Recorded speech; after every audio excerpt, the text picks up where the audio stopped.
Hi friends, welcome to బిన్వి mum recipes. ఈరోజు మన ఛానల్లో క్రిస్పీగా టేస్టీగా టొమాటో చిప్స్ ఎలా చేయాలో చూద్దామండి.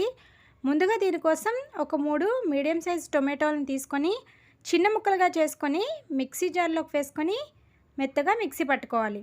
ఈ విధంగా మిక్సీ పట్టుకున్న దాన్ని ఒక మిక్సింగ్ బౌల్ తీసుకొని దానిపైన ఒక జల్లెడ పెట్టుకొని ఫిల్టర్ చేసుకోవాలి.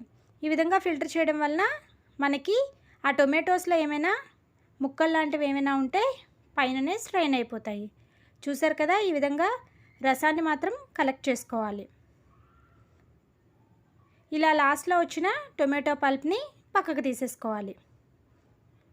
ఇప్పుడు ఈ రసంలోకి ఒక half spoon salt, 1 spoon tomato ketchup వేసుకొని 1 కప్పు మైదా పిండిని కూడా యాడ్ చేసుకొని పిండిని బాగా సాఫ్ట్గా కలుపుకోవాలి. దీనిలోకి ఇంకా వాటర్ ఏమి యాడ్ చేయకూడదండి, ఓన్లీ ఆ టొమాటో రసంతోనే పిండిని చక్కగా కలుపుకోవాలి. ఈ విధంగా పిండిని సాఫ్ట్గా కలుపుకున్న తర్వాత దీని నుంచి ఒక చిన్న పిండి ముద్దను తీసుకొని పొడిపిండి జల్లుకుంటూ పల్చని చపాతీలాగా చేసుకోవాలి.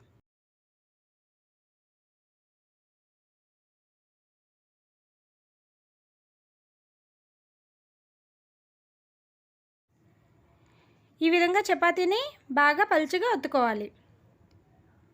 ఈ చిప్స్ బాగా పొంగకుండా రావడం కోసం ఒక ఫోర్క్తో హోల్స్ పెట్టుకోవాలి.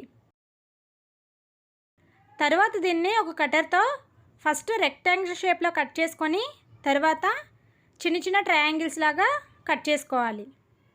మన ఇష్టం అండి, ఏ షేప్లో అయినా సరే వీటిని కట్ చేసుకోవచ్చు. అన్నీ ఈ విధంగా కట్ చేసుకున్న తర్వాత స్టవ్ పైన కడాయి పెట్టుకొని డీప్ ఫ్రై కోసం ఆయిల్ పెట్టుకొని హీట్ చేసుకోవాలి. ఆయిల్ బాగా వేడైన తర్వాత మనం కట్ చేసుకున్న టొమాటో చిప్స్ని ఆయిల్లోకి వేసుకొని ఫ్రై చేసుకోవాలి. అన్నీ ఈ విధంగా ఆయిల్లో వేసిన తర్వాత ఒక గరిటెతో వీడియోలో చూపిస్తున్నట్టుగా ట్యాప్ చేయడం వల్ల చిప్స్ అన్నీ చక్కగా విడిపోయి మంచిగా ఈవెన్గా ఫ్రై అవుతాయి. ఇవి నార్మల్గా ఉండే చిప్స్లా కాకుండా పుల్ల పుల్లగా టేస్ట్ చాలా బాగుంటుందండి. తప్పకుండా ఎప్పుడైనా మీరు కూడా ఒకసారి ఇలాగా ట్రై చేయండి. ఈ విధంగా కలుపుకుంటూ చిప్స్ని మంచి గోల్డెన్ కలర్లోకి ఫ్రై చేసుకోవాలి. ఈ టొమాటో చిప్స్ చక్కగా క్రిస్పీగా ఫ్రై అయిన తర్వాత వాటిని స్ట్రైనర్లోకి తీసుకోవాలి.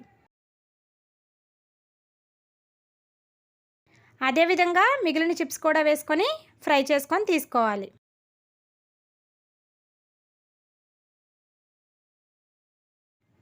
ఈ విధంగా ఫ్రై చేసుకున్న చిప్స్ని ఒక మిక్సింగ్ బౌల్లోకి తీసుకొని ఒక హాఫ్ స్పూన్ మిరియాల పొడి, ఒక హాఫ్ స్పూన్ కారం వేసుకొని బాగా టాస్ చేసుకోవాలి. అంతే అండి, ఎంతో క్రిస్పీగా టేస్టీగా పుల్లగా ఉండే టొమాటో చిప్స్ రెడీ. తప్పకుండా మీరు కూడా ఒకసారి ఇలా ట్రై చేసి టేస్ట్ ఎలా వచ్చిందో కమెంట్లో కమెంట్ చేయండి. ఇలాంటి మరెన్నో ఇంట్రెస్టింగ్ రెసిపీస్ కోసం please subscribe our channel and hit the bell icon. Thank you for watching.